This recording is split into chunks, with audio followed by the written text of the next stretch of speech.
अस्सलाम वालेकुम to everyone.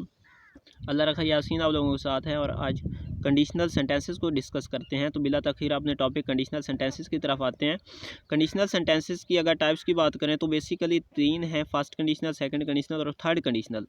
लेकिन आम रूटीन में समझने के लिए हम लोग कंडीशनल सेंटेंसेस की 4 टाइप्स लेते हैं और ज़ीरो कंडीशनल सेंटेंसेस को भी इसमें शामिल कर देते हैं। तो ये लेक्चर तमाम स्टूडेंट्स के लिए है और ख़ास तौर पे फर्स्ट ईयर के स्टूडेंट्स के लिए है। क्यों? उनके इंग्लिश के पेपर में यूज़ ऑफ वर्ब का 5 नंबर का पोर्शन मौजूद है, ठीक है, और उसमें कम से कम हर साल 1 या 2 MCQs कंडीशनल सेंटेंसेस की पूछी जाती हैं। तो बिला तखीर अपने टॉपिक की तरफ आते हैं और सबसे पहली टाइप ज़ीरो कंडीशनल को डिस्कस करते हैं। तो इसमें क्या है, आप लोगों को मैं MCQs टाइप करके समझाने की कोशिश करूंगा और समझ इंशाअल्लाह ज़रूर आएगी।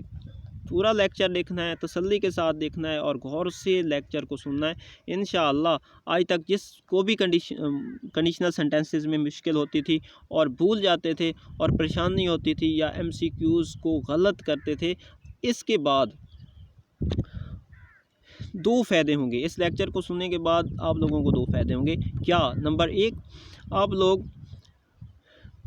क्वेश्चन को पढ़ेंगे और डायरेक्टली जवाब पे पहुंचेंगे इंशाअल्लाह। और दूसरी बात, टाइम वेस्ट नहीं होगा इंशाअल्लाह। पढ़ेंगे, सोचने की ज़रूरत नहीं पड़ेगी और डायरेक्ट जवाब पे पहुंचेंगे इंशाअल्लाह। मेरा आप लोगों से प्रॉमिस है कि इसके बाद जिस किसी को भी कंडीशनल सेंटेंसेस में कोई मुश्किल थी कभी भी नहीं होगी और इंशाअल्लाह आज के बाद कंडीशनल सेंटेंसेस के असूल के मुताबिक आने वाली तमाम तरह MCQs आप लोगों की करेक्ट होंगी। तो सबसे पहले ज़ीरो कंडीशनल को डिस्कस करते हैं। इसमें क्या होगा, एक लॉन्ग सेंटेंस होगा, ठीक है, उसके दरमियान में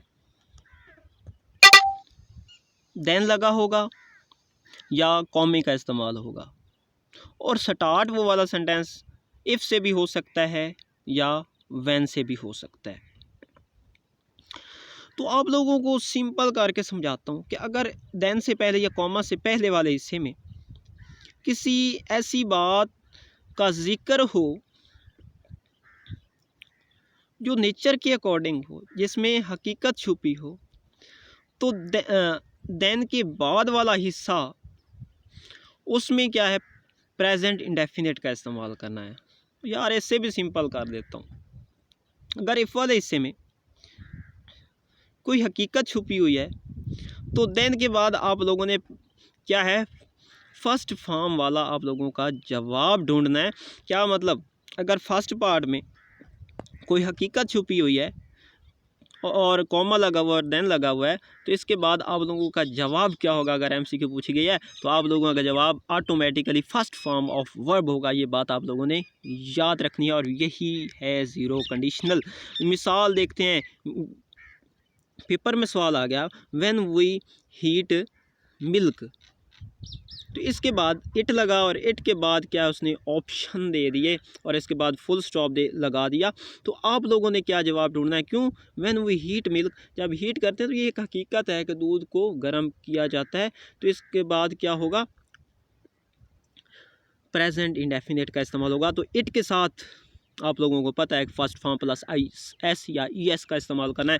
तो क्या है, वेल लव्स है, वेल वाले ऑप्शन दिए हुए हैं, विल बॉय लगा हुआ है, वेज लगा हुआ है, वेल लगा हुआ है, वुड बॉय लगा हुआ है। तो आप लोगों ने डायरेक्टली जब फर्स्ट फॉर्म देखनी है, पहले सेंटेंस में कॉमा से पहले पहली फॉर्म देखनी है और एक हकीकत को देखना है, तो कॉमा के बाद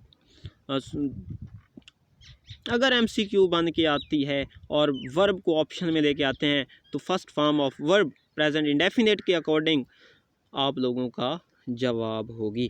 इसके बाद सेकंड कंडीशनल की तरफ आते हैं, फर्स्ट कंडीशनल की तरफ आते हैं।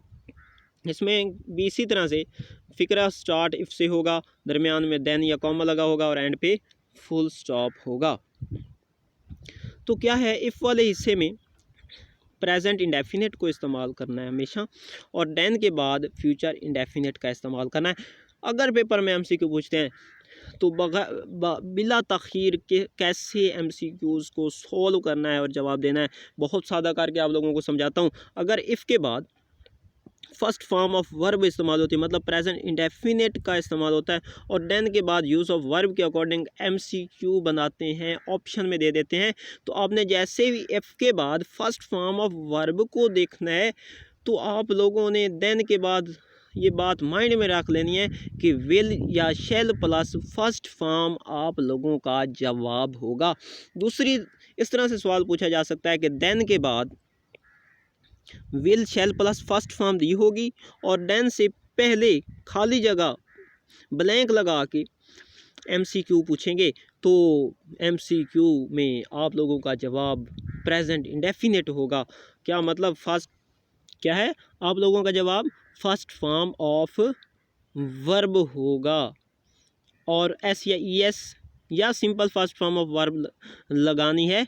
It will depend on noun.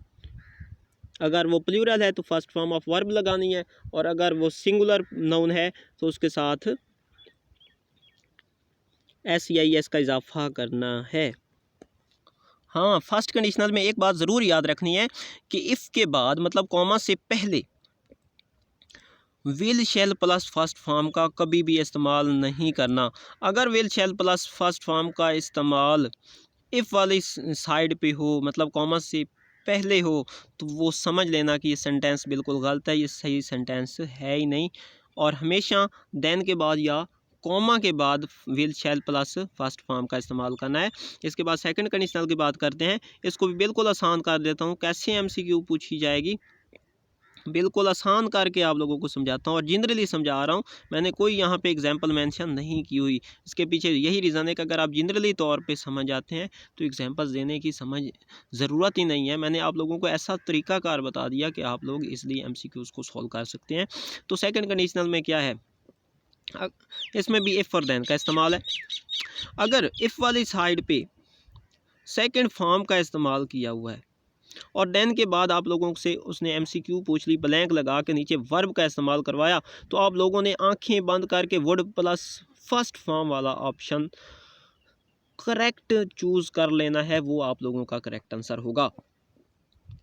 क्या मतलब कि अगर second form of verb if वाली साइड पे लगी हुई है, तो देन के बाद अगर आप लोगों से यूज़ ऑफ वर्ब के अकॉर्डिंग MCQ पूछता है, तो आपने क्या करना है, वुड प्लस फर्स्ट फॉर्म वाला ऑप्शन चूज़ कर लेना है, वो आप लोगों का करेक्ट आंसर होगा। और अगर देन के बाद वुड प्लस फर्स्ट फॉर्म लगी होगी और देन से पहले आप लोगों से MCQ पूछते हैं और वर्ब के इस्तेमाल की MCQ पूछते हैं, तो आप लोगों ने आंखें बंद करके बिला सोचे बग़ैर सोचे सेकंड फॉर्म ऑफ वर्ब को चूज़ कर लेना, वो आप लोगों का करेक्ट आंसर होगा। आई होप दैट आप लोगों को सेकंड कंडीशनल को की भी अच्छी तरह से समझ आ गई होगी। इसके बाद थर्ड कंडीशनल की बात करते हैं। थर्ड कंडीशनल में क्या होगा, इफ़ होगा और देन का इस्तेमाल होगा। ये तो आप लोग अच्छी तरह से समझ सकते हैं कि कंडीशनल सेंटेंसेस में इफ़ और देन का इस्तेमाल किया जाता है। तो अगर बहुत आसान करके समझाता हूँ कि इफ़ वाली साइड पे third form head plus third form का इस्तेमाल किया हो, पेपर में सवाल आ गया कि इफ़ के बाद थर्ड इफ़ वाली साइड पे हेड प्लस थर्ड फॉर्म का इस्तेमाल था और देन के बाद फिल इन द ब्लैंक था और नीचे MCQ यूज़ ऑफ वर्ब की बनी हुई थी, तो आप लोग क्या जवाब देंगे? तो जब head plus third form head वाली साइड पे मौजूद हो, तो आंखें बंद करके would have plus third form वाला ऑप्शन चूज़ कर लेना है, वो आप लोगों का करेक्ट जवाब होगा, कभी भी गलत नहीं होगा। हाँ, दूसरी कंडीशन में क्या हो सकता है कि देन के बाद अगर पेपर में MCQ आए, would have plus third form लगी हुई हो और आप लोगों ने इफ़ वाली साइड पे ब्लैंक लगी हुई और उसका जवाब देना हो, तो क्या करेंगे, हेड प्लस थर्ड फॉर्म को चूज़ करेंगे, वो आप लोगों का आंसर होगा। तो आई होप दैट आप लोगों को